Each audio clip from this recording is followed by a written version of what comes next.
Assalomu alaykum. Bugun dasturimizda Qobuldagi xususiy maktabda portlash yuz berdi. Moskvaga yana hujum. 600 lab dron poytaxtga o'pirildi. NATO Rossiyaning ehtimoliy hujumiga tayyorgarlikni boshladi.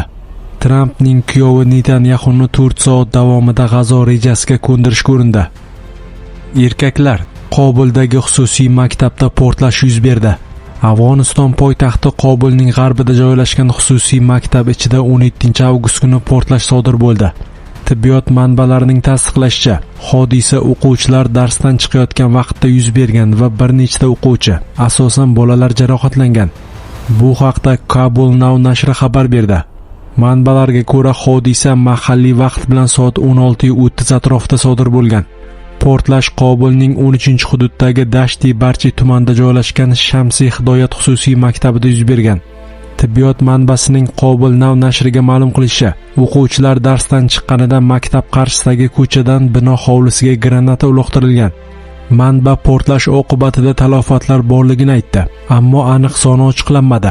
Tibbiy yordamga muhtoj bo'lganlarning aksariyati yosh bolalar bo'lib, ular orasida ham o'g'il ham qiz bolalar bor. Bir nechta yaralangan o'quvchilar shifoxonalarga yetkazildi. Ularning jarohat darajasi haqida hozircha ma'lumot yo'q. Nashr qo'lga kiritgan video tasvirlarda tez yordam mashinalari voqea joyida turgani va jarohatlanganlarni olib ketayotganini ko'rish mumkin. Hozircha hech bir guruh portlash uchun javobgarlikni o'z zimmasiga olmadi. Tolibon rasmiylari ham holat bo'yicha izoh bermadi. Hodisa sodir bo'lgan Dashti Barchi hududida asosan afg'onistonlik shiya hazoralar jamoasi istiqomat qiladi. Bu hudud bir necha bor jangari guruhlar, ayniqsa IShID tomonidan nishonga olingan. IShID so'nggi yillarda Qobul va Afg'onistonning boshqa hududlarida tinch aholi vakillari bo'lgan hazoralarga qarshi bir qator qonli hujumlarni amalga oshirgan. Tashkilot shu paytgacha maktablar, shifoxonalar, jamoat transporti, masjidlar va sport zallarida nishonga olib keladi. Moskvaga yana hujum. 600 lab dron poytaxtga o'pirildi. Ukraina 17-avgust kechdan bugun 18-avgust tongigacha Moskva viloyati tomon 620 ta dron uchirdi. Hujum oqibatida Moskva viloyatida 3 kishi jarohatlandi. Wildberries kompaniyasining ombori ham shikastlandi. Bu haqda Moskva meri Sergey Sobyanin ma'lum qildi. Kecha kechqurun va bugun ertalab soat 5:00 gacha Moskva viloyatiga 620 ta uchuvchisiz uchish apparati uchirildi. Ulardan 180 tasi yo'q qilindi. Qoldiqlar tushgan joylarda favqulodda xizmatlar ishlamoqda, deb yozdi mer. Havo hujumi sababli Moskvaning Vnukovo, Domodedovo, Zhukovskiy va Sheremetyevo aeroportlari faoliyatiga cheklovlar kiritilgan. Moskva viloyati gubernatori Andrey Vorebovning ma'lum qilishicha, tun va ertalab davomida Moskva viloyati osmonida 150 dan ortiq dron urib tushirilgan. Ramenskiy okrugida dron xususiy uyga qulashi oqibatida 10 yoshli qiz jarohatlangan. Bogorodsky okrugida bir ayol, Kolomnada esa 27 yoshli erkak jarohatlangan.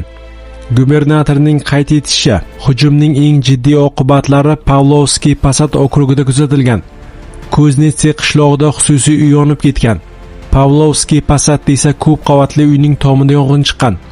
Mosobil Energo ma'lumotiga ko'ra, okrugda 5000 dan ortiq kishi va ijtimoiy ahamiyatga ega 46 ta obyekt elektr ta'minotisiz qolgan. Naginskda dron Atlant Park hududidagi Wildberries omboriga kelib tushgan. Gubernatorning ma'lum qilishicha, yong'in bartaraf etilgan va hodisa oqibatida hech kim jabrlanmagan. Marketplace matbuot xizmati logistika majmuasiga ozgina zarar yetganini bildirgan. Qayd etilishicha, dron bo'laklari bino devoriga tekkan. Kompaniya xodimlari hujumdan oldin evakuatsiya qilingan. Omborlardagi tovarlarga zarar yetmagan. Kolomnada hujum oqibatida Globus savdo markazi yaqinidagi savdo pavilyonida yong'in chiqqan.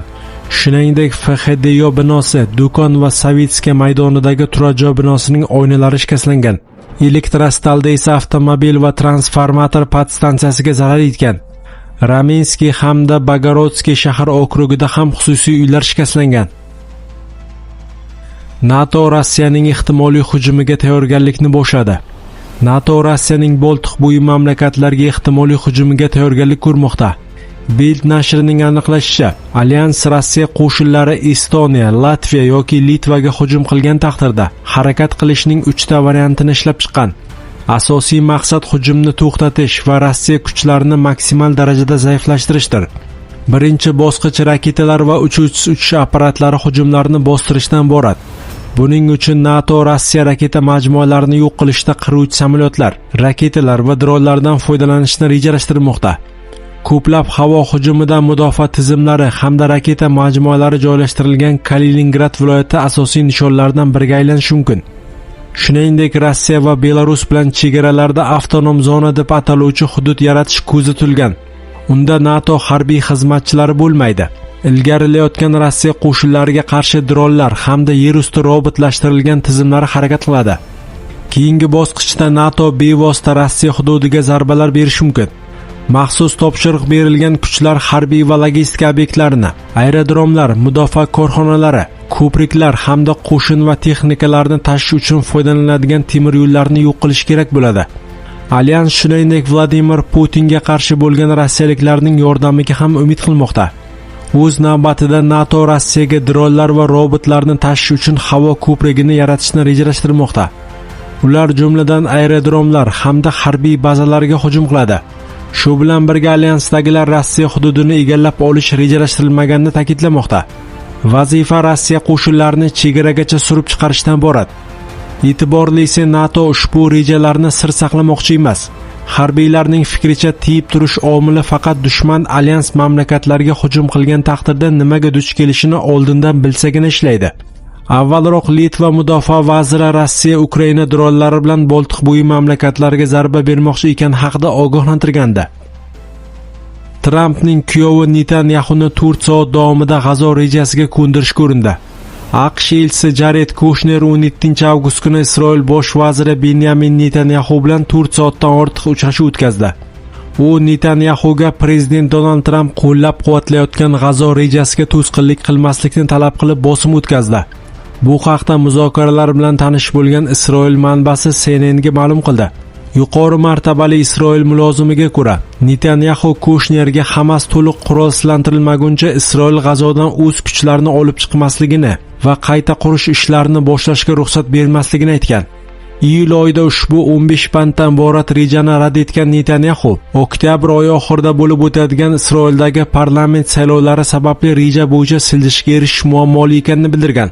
O'ng qanot saylovchilarning qo'llab-quvvatlashga umid qilayotgan va so'rovnomalarda ortda qolayotgan Netanyahu saylov oldidan G'azo bo'yicha yon berishni istamayapti. Shuningdek, tomonlar Hamas qurollarini topshirish jarayonini amerikalik general nazorat qilish bo'yicha kelishib oldi.